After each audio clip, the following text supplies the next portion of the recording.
போட்டு விழுந்தீங்கன்னா ரொம்ப ஹாப்பியா இருக்குங்க. தாங்களின் நல்ல குணம் என்ன? கெட்ட குணம் என்ன? என்னுடைய நல்ல குணம்னு பார்த்தீங்கன்னா, யாராவது என்ன சொல்றது? சும்மா பீத்திக்கிறதுக்காகலாம் இல்ல.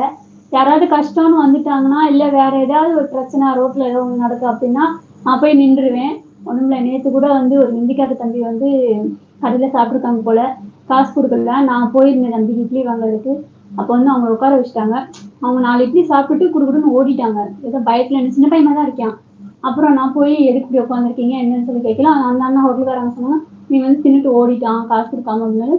நான் வந்து இப்படிலாம் பண்ணாங்க. சம்சா கடையில் வேலை பார்க்குறாங்களாம். ஓனர் காசு கொடுக்கலாம். ரொம்ப அழுக்கு டிஷர்ட் அழுக்கு டவுசர் போட்டிருந்தாங்க பையன். ரொம்ப கஷ்டமா இருந்துச்சு எனக்கு. அவங்க ஒவ்வொரு ஆளா ஒவ்வொன்றா கேட்குறாங்க. அந்த தம்பி அழுகுறான். ஹிந்திக்கார பையன் தான். அப்புறம் எவ்வளோ நீ கொடுக்கணும்? 30 ரூபானதும் நான் போய் கொடுத்துட்டு, அப்புறம் நீங்க போங்க இனிமே இப்படி பண்ணாதீங்க. இப்படிலாம் பண்ணீங்கன்னா போலீஸ் பிடிச்சிருவாங்க. சாப்பிட்டீங்களா? காசு இல்லைன்னா இல்லைன்னு சொல்லிடுங்க. அதுக்காக இப்படி ஏமாத்திட்டு ஓடுறது தப்பு அப்படின்னு சொல்லி அட்ஜஸ்ட் பண்ணிட்டு வந்துட்டோம். எங்க அக்கா தான் ஜிபே பண்ணி விட்டுருச்சு 30 ரூபா. பாவமா இருந்துச்சுங்க. இது 30 ரூபாய்க்கு போய் இப்படி உட்கார வச்சோம்னா தப்பு இல்லையா? அதனால இனிமே இப்படி பண்ணாதீங்கன்னு அட்ஜஸ்ட் பண்ணி கொடுத்துட்டேன். அந்த மாதிரி